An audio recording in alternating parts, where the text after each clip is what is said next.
A terrible thing happened yesterday, and you didn't hear about it because it wasn't on the news. No one discussed it on any social media platform. But it was a terrible thing, and it should have been front news on the newspapers. What happened yesterday was this.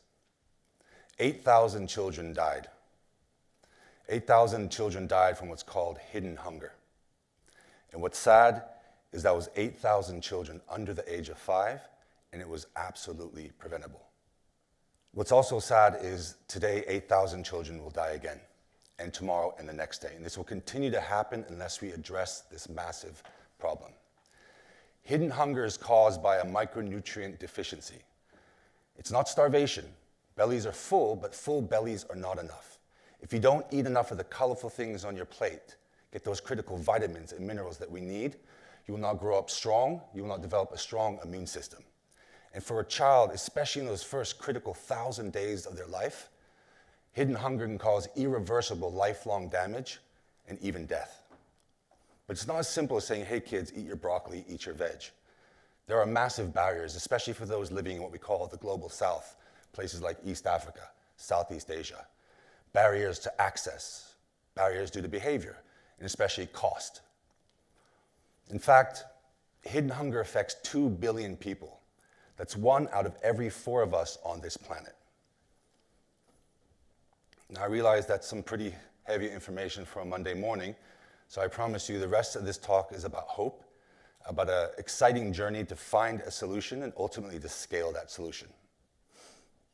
Now, if you talk to any social enterprise, you're likely to hear a captivating origin story, a moment or sequence of events that made something click for them to decide to give themselves for the rest of their life to a certain issue or a certain problem. When I turned 30, I wanted to do something different, something impactful, something bigger than myself. And so I took a chance invitation back in 2007 to go volunteer in Cambodia for 4 months. 4 months quickly became 4 years because I fell in love with the work. And the work we were doing was helping about 100 street kids, or beach kids, as they were called there. These kids, as young as 2 and 3 years old, would work all day and all night on the beaches, collecting cans, selling bracelets, begging, even stealing, and unfortunately exposed to dangers like drugs, violence, and pedophilia. So this project, which I ended up running, was all about protection, child protection, creating a safe space, a place where they could drop in, access food, drinking water, first aid, even some education. And that's where I first became aware and faced with hidden hunger, what it looked like, and what was the cause. I remember my first day working there, I was tasked with registering new children that would come into the project. So I sat there, I had my paper, my pen, and the kids would line up. There was about 15 on that first day. And the first child came, and I said, what's your name? He said, Seneng. I wrote down Seneng. I said, how old are you? He said, 14. I couldn't write it down. This kid did not look like he was 14. It looked like he was about 10 years old. Okay, but anyways, I wrote down 14. The next child came up. What's your name? Srei Chin. I wrote down Srei Chin. How old are you? She said 10. Again, she looked like she was 7. This went on child after child, day after day. It was clear that these children were physically stunted, and this is caused by hidden hunger. And as we worked with them, we realized that there was also cognitive development issues, delays. Immune systems were weak. Small cuts would turn into big infections, last weeks. We even lost 2 children to malaria. Realistically, you shouldn't die from malaria if you have a strong, well-developed immune system. In any case, after 4 years, I started to feel like what we were doing was a bit of a Band-Aid. Did we get to them too late? I wanted to get into prevention. I wanted to, again, get to children those first 1,000 days, get to mothers before their mothers. And right around that time, and being open to it, a job opportunity came across my desk to work with this professor from Stanford University. And this professor, his name is David Dotson. He's now my co-founder, mentor, and good friend. He had the brave vision to bring the basic human right of better nutrition down to the bottom of the pyramid, down to the most at-risk communities.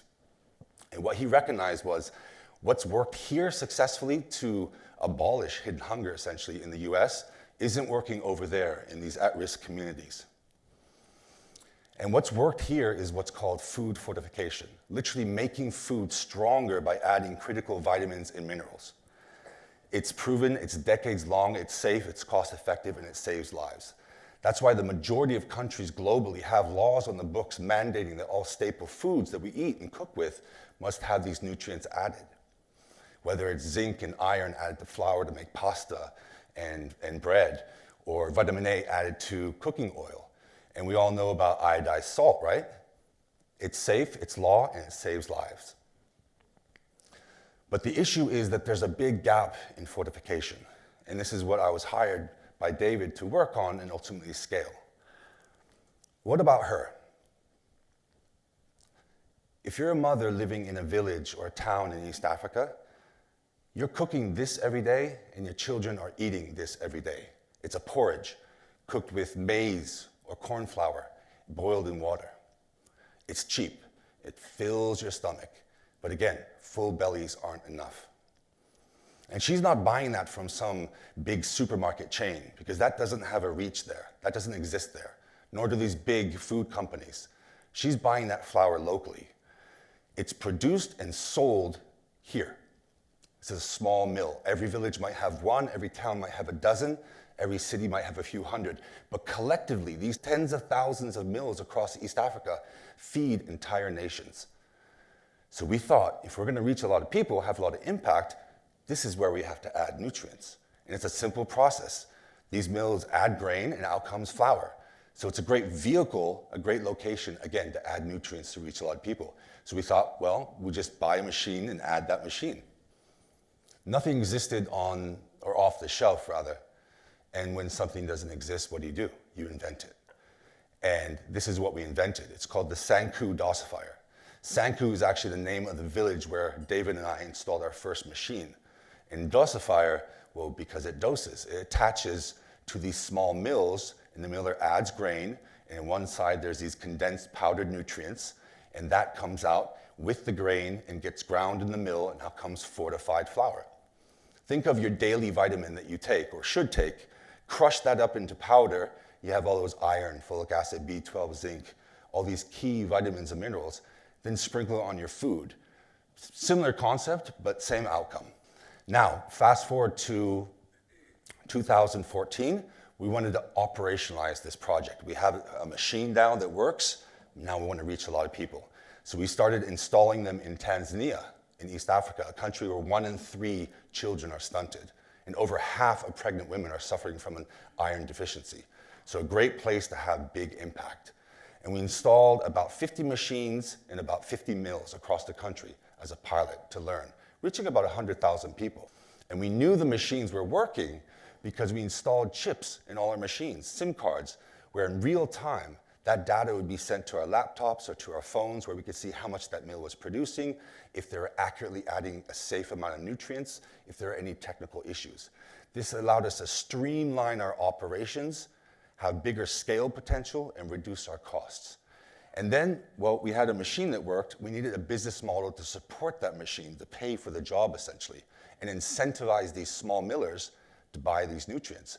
They couldn't afford them outright, so we looked for inefficiencies in their business, places where we could save some money and put that money towards offsetting the additional cost of these nutrients.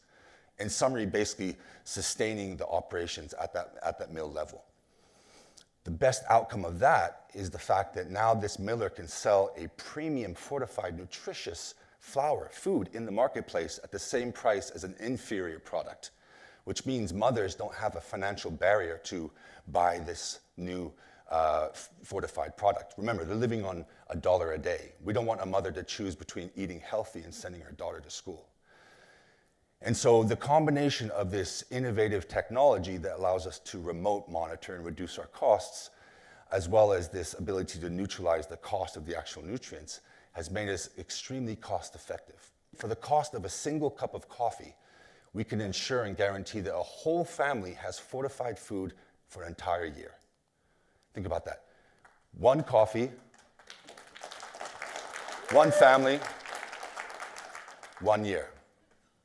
So our ability to scale, cost effectively scale, 10 years ago we were reaching 50 mills, about 100,000 people. I'm so proud that we just finished 2023 reaching some major milestones. Over 1,000 meals across East Africa now that we're working with, bringing the basic human right of better nutrition to over 10 million people every single day.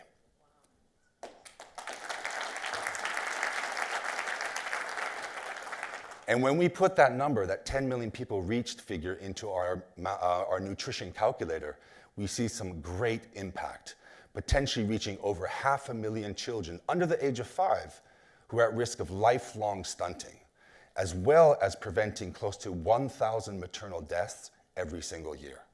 And we won't stop there. We have the big goal of reaching 100 million people before the decade is over.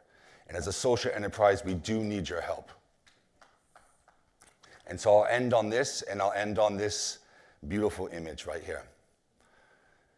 Are you willing to give up that single cup of coffee today? A cup that might sustain you for a few hours, and instead support us to sustain an entire family for an entire year, to get more machines, to put them into more mills, and to maintain our mission of guaranteeing that every meal consumed by every mother and child contains life-saving nutrients forever? I think you can. Thank you very much.